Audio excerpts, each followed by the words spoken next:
Assalamualaikum warahmatullahi wabarakatuh. Perkenalkan, saya Iqbal Pele Johari, perwakilan dari kelompok 10 yang akan menjelaskan tentang pendekatan dan strategi bimbingan dan konseling. Pengertian bimbingan dan konseling. Menurut Permendikbud nomor 111 tahun 2014 tentang bimbingan dan konseling pada pendidikan dasar pendidikan menengah, bimbingan dan konseling adalah upaya sistematis, objektif, logis, dan berkelanjutan serta terprogram yang dilakukan oleh konselor atau guru bimbingan dan konseling untuk memfasilitasi perkembangan peserta didik, konseli, atau mencapai kemandirian dalam kehidupannya. Lalu yang kedua, pendekatan dan strategi bimbingan dan konseling. Yang pertama, pendekatan krisis. Dalam pendekatan ini, guru menunggu munculnya suatu krisis, baru kemudian dia bertindak membantu murid yang menghadapi krisis tersebut. Yang kedua, pendekatan remedial. Dalam pendekatan ini, guru akan memfokuskan bantuannya pada upaya menyembuhkan atau memperbaiki kelemahan-kelemahan murid yang tampak. Tujuan bantuan dari pendekatan ini ialah menghindari dari krisis yang mungkin terjadi. Lalu yang ketiga, pendekatan preventif.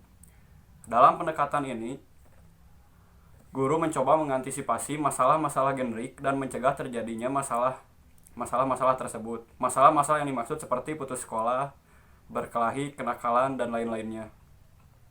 Keempat, pendekatan perkembangan. Pendekatan ini merupakan pendekatan yang lebih muktahir dan lebih proaktif dibandingkan dengan ketiga pendekatan sebelumnya.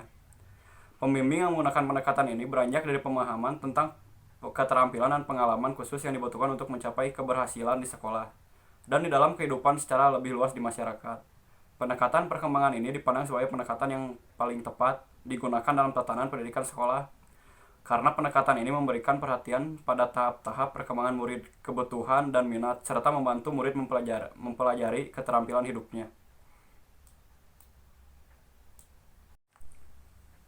Lalu, metode dalam bimbingan konseling. Metode dapat dikatakan suatu jalur atau cara yang harus dilalui untuk pencapaian suatu tujuan. Secara umum, ada dua metode dalam bimbingan dan konseling, yaitu metode bimbingan individual dan bimbingan kelompok.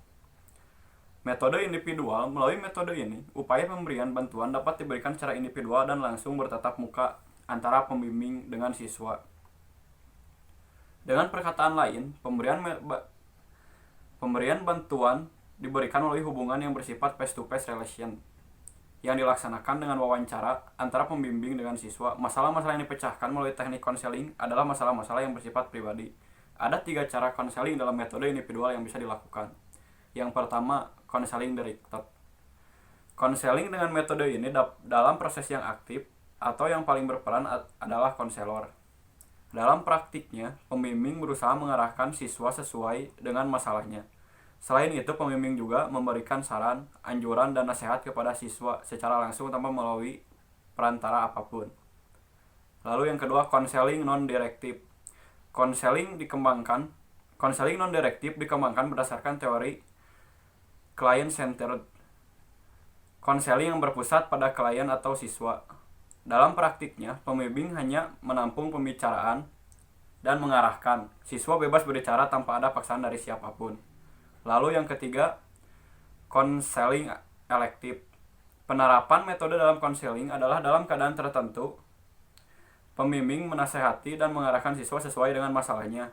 Dan dalam keadaan yang lain, pembimbing memberikan kebebasan kepada siswa untuk berbicara, sedangkan pembimbing mengarahkan saja. Bimbingan kelompok. Cara ini dilakukan untuk membantu siswa memecahkan masalah melalui kegiatan kelompok.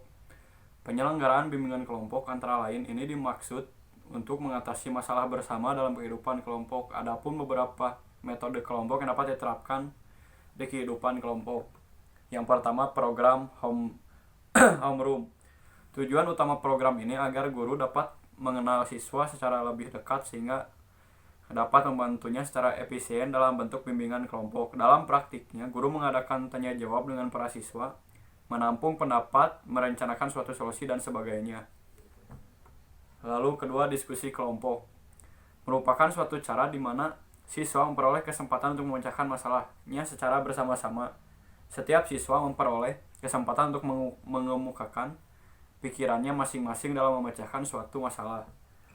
Yang ketiga, organisasi siswa. Organisasi siswa dikhususkan di lingkungan sekolah dapat menjadikan salah satu teknik dalam bimbingan kelompok. Melalui organisasi siswa, banyak masalah-masalah siswa yang baik sifatnya individu maupun kelompok dapat dipecahkan. Lalu yang keempat, sosiodrama dan psikodrama. Sosiodrama dapat digunakan sebagai salah satu cara bimbingan kelompok. Sosiodrama merupakan suatu cara membantu memecahkan masalah siswa melalui drama. Masalah yang diramakan adalah masalah-masalah sosial. Sedangkan psikodrama adalah upaya pemecahan masalah melalui drama yang berkaitan dengan psikis yang dialami individu. Perbedaannya hanya terletak pada masalah yang dibawakan. Lalu yang kelima, pengajaran remedial. Pengajaran remedial merupakan salah satu teknik pemberian bimbingan yang dapat dilakukan secara individu maupun kelompok tergantung kesulitan belajar yang dihadapi oleh siswa. Materi yang disampaikan telah selesai. Saya Iqbal Prajuhari, perwakilan dari kelompok 10. Izin undur diri. Wassalamualaikum warahmatullahi wabarakatuh.